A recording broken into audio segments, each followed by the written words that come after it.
In other parts of Salem, the streets were strangely quiet during the night, with the exception of the odd howl of the wind. The evening was quite chilly and dark. As J.J. Devereaux paced around his apartment, his thoughts were racing. Earlier, he had received a menacing text message from Ben Weston, in which he was warned that Clyde was up to no good, and that Gabby Hernandez was the target of his evil enterprise. J.J. said under his breath, "What the hell, Clyde?" as he walked away from the situation. The question is, why are you unable to just leave everyone's life?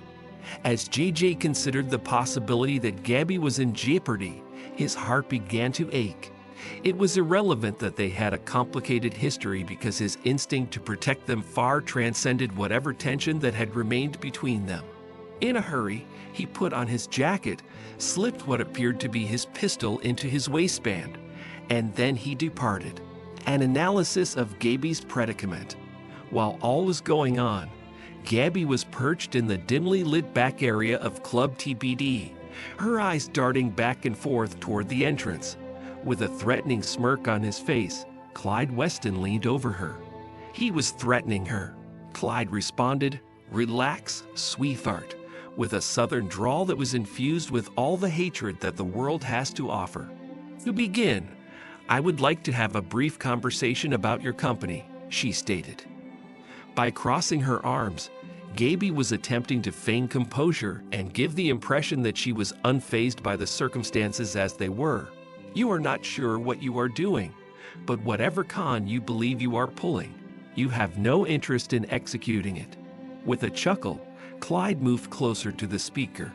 "My goodness, Gabby, I have a feeling that you are going to be very thrilled with this one. In a nutshell, I am looking for a life companion, and your organization possesses all that I am looking for in a mate. In exchange for your assistance in promoting a product to the market, I will ensure that you continue to survive. Not at all difficult, is it?" Although she was experiencing a rapid heartbeat, she had no intention of revealing to him how terrified she was. "Whatever it is that you believe I will be involved in, you are completely insane if you believe that I will be doing something that is criminal." Clyde's grin developed into a wider one. "The situation is a terrible one. If something were to happen to either you or your daughter, it would be a terrible mistake on my part." Gabby felt a shiver run down her spine the moment Ariana was brought up in conversation. She clenched her fists and searched frantically for a way out of the situation. It is JJ who comes to the rescue. When JJ arrived at Club TBD, he was already trained and on high alert. There was a faint glimmer emanating from the back room of the house, despite the fact that the house was shut up. Because of his background as a former law enforcement officer, he was able to move stealthily. The entrance was the location where Clyde's voice could be heard. Clyde was going to tell Gabby, "The two options you have." Then he changed his mind. "If you do not do what I tell you to do, I will make your life a living hell," she threatened. "I know it will be a living hell." Gigi's jaw tightened up from the tension. Clyde's character would not allow him to avoid intimidating Gabby, or even worse, than he already had. It was just as he was getting into position close to the entrance that he pulled out his handgun. He opened the door in a single fast motion after kicking it open, and the muzzle of his pistol was aimed straight on Clyde as he did so. Weston was the one who was told to get away from her by JJ, who spoke in a tone that was icy and unflinching. Slowly turning around with his hands raised, Clyde pretended to give up and submit. "Oh my goodness, if it is not JJ Devereaux, then I seriously do not know what to say. Are you aware that I find it appealing that you constantly appear to be the good guy?" It was JJ who yelled out, "Stop talking about it. Get out of this place." With a grin on his face, Clyde's eyes glowed with a look of delight. "Are you seriously under the impression that you can just walk in here and act like you're the sheriff? It's clear that you're in over your head." While Gabby was getting closer to JJ, her eyes were filled with a mixture of relief and anxiety. In order to make the most of the minute that Clyde was concentrating, she gradually came closer to him. JJ, he's going to hurt Ari, she made a hushed murmur. A tightening of Gigi's grasp on his firearm occurred. Clyde, I told you to leave the building. Is it necessary for me to make a more official report and possibly call the police? Clyde's smirk was slightly broken, but he managed to keep his composure throughout the situation. Fine, he responded as he walked away from the situation. However, it is not yet concluded. To put it another way, putting too little stock in me will be a grave error. Clyde then went away, leaving JG and Gaby to fend for themselves following his announcement. Methods for dealing with the consequences. As soon as the door was shut behind her, Gabriella let out a trembling breath. JJ, I simply cannot express how appreciative I am that you came up to me. What responses I would have given in the event that. Please don't ask me about it. How are you feeling right now? Gigi objected, his anxiety almost manifesting itself in the form of a leaky soul. Despite the fact that her hands were shaking, Gaby gave a small nod. It's going well for me. When it comes to Ari in particular, I am concerned. Threats that are not genuine are not issued by Clyde. Gigi placed his hand on her shoulder in an effort to reassure her. It is my solemn promise that neither you nor Ari will suffer any harm as a result of him. I am going to make sure that is the case. As Gaby looked up at him, her fiery nature began to go away, and she expressed gratitude. You have my sincere appreciation, JJ. I am not joking about it at all. Design and development of a safety plan. The two individuals sat down at one of the tables, their excitement still pounding in their veins.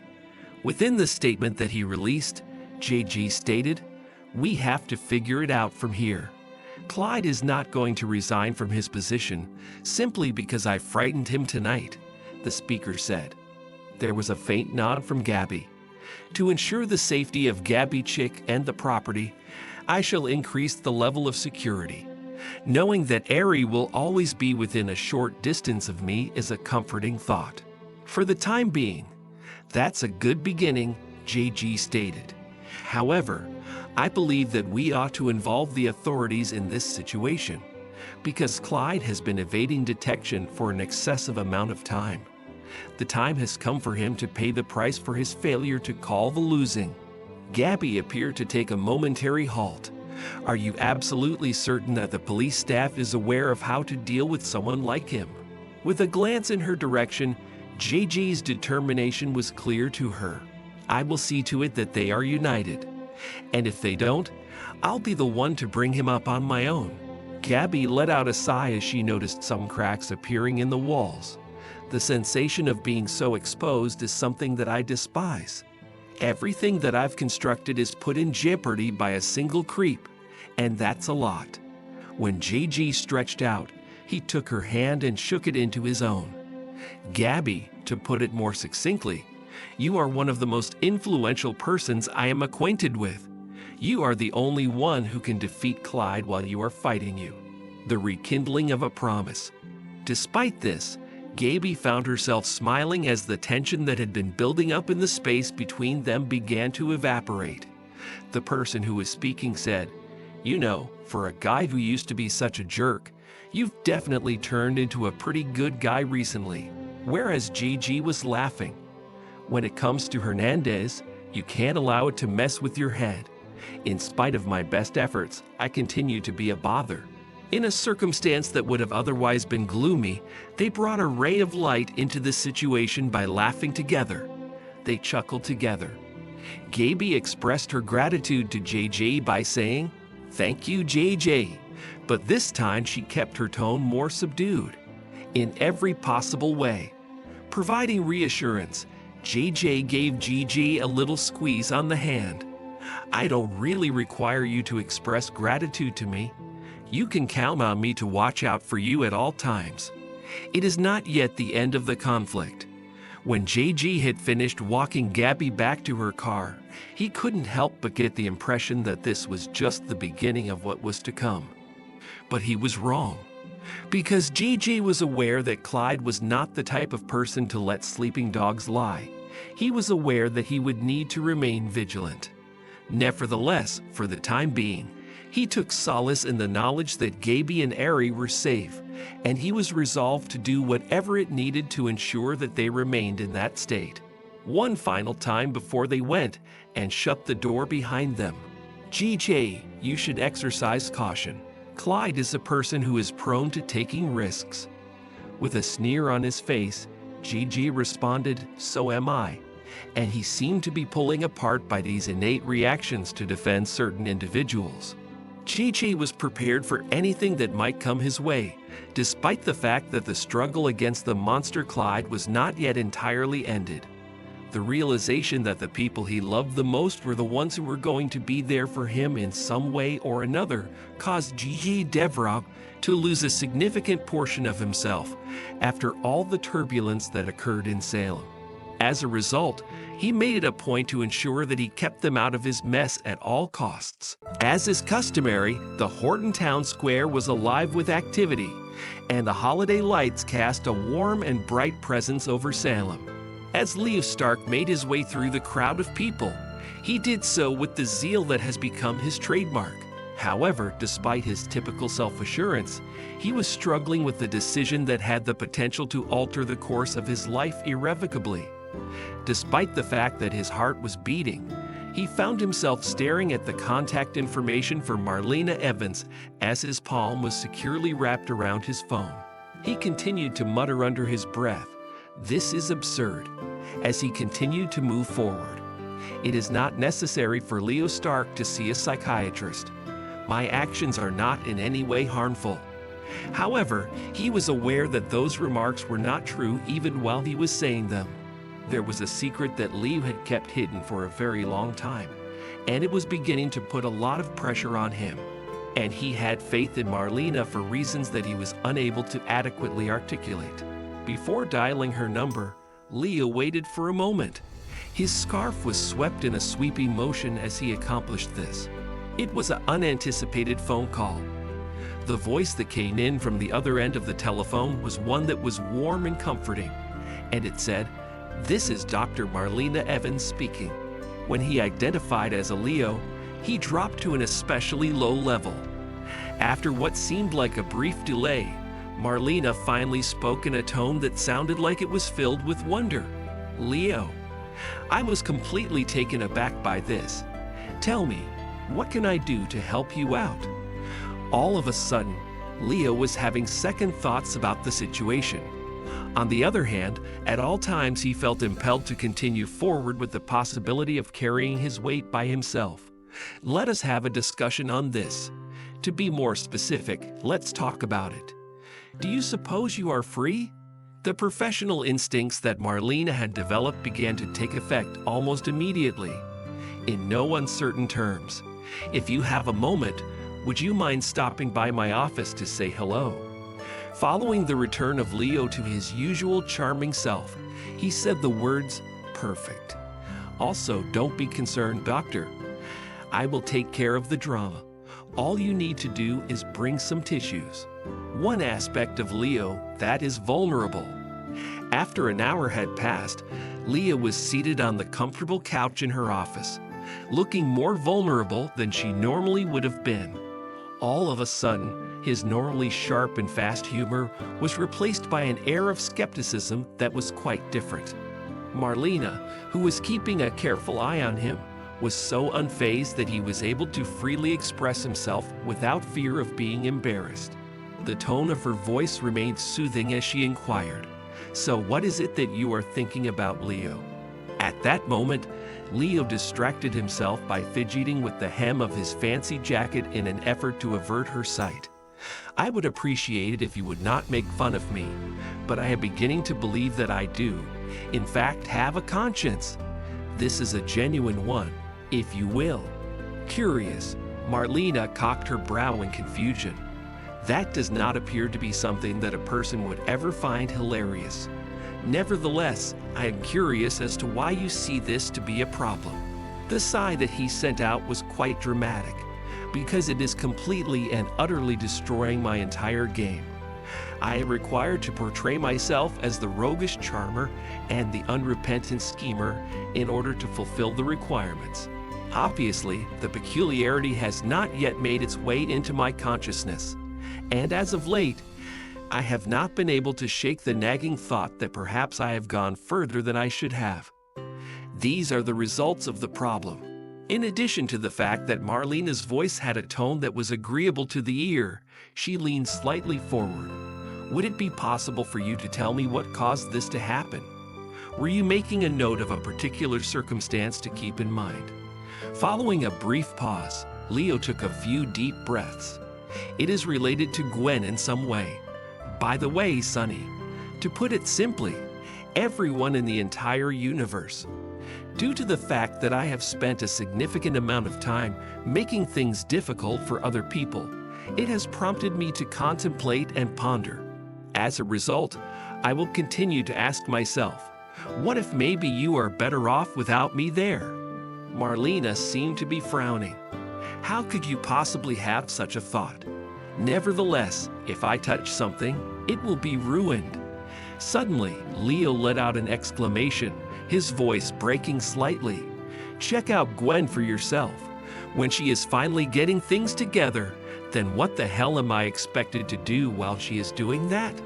The projects that I work on make use of her as a type of foothold. Or Sonny.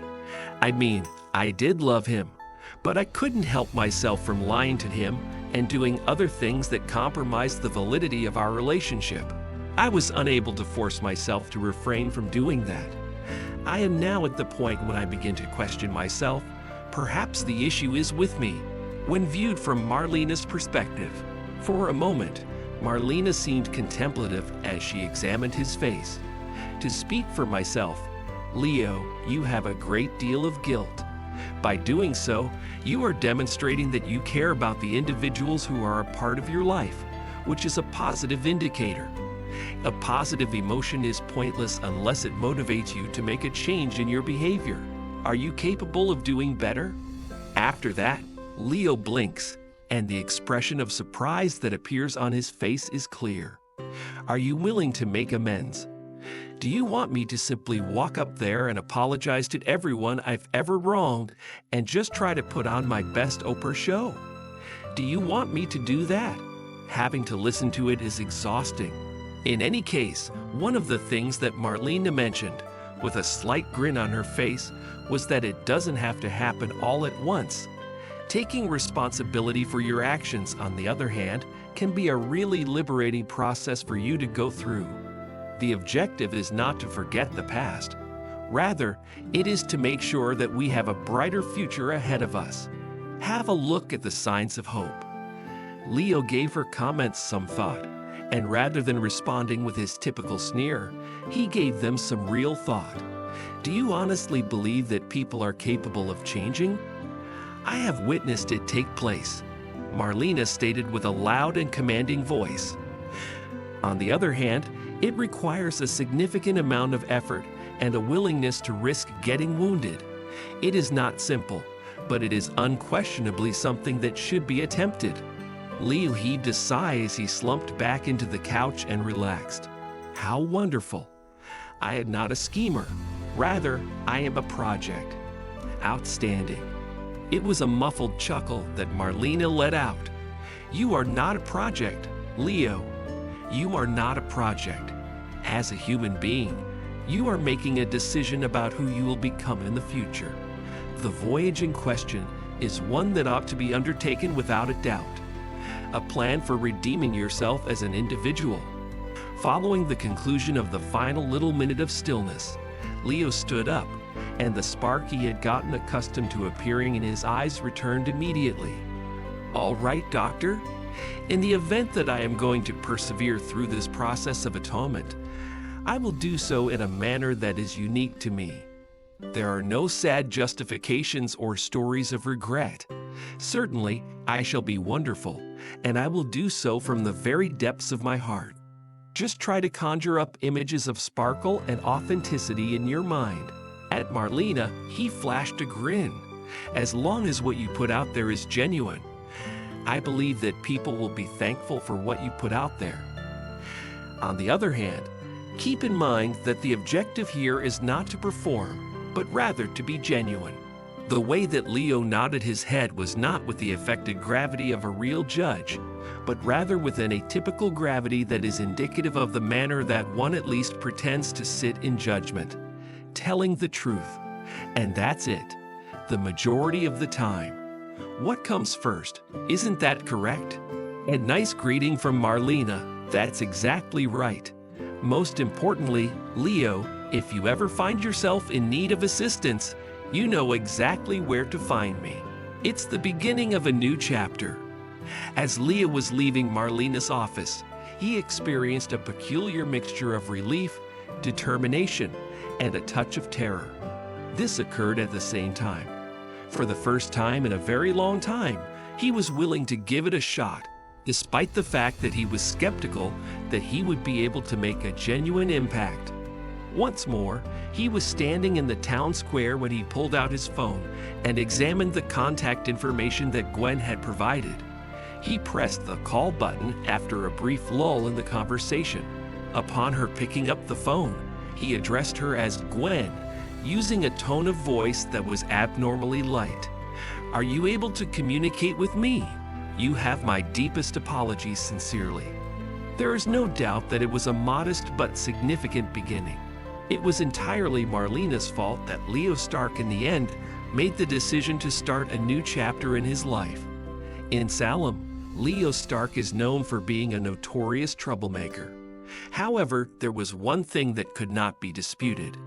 Salem was going to be in for a wild ride. The question of whether or not the town was prepared for a new Leo was something that remained unanswered.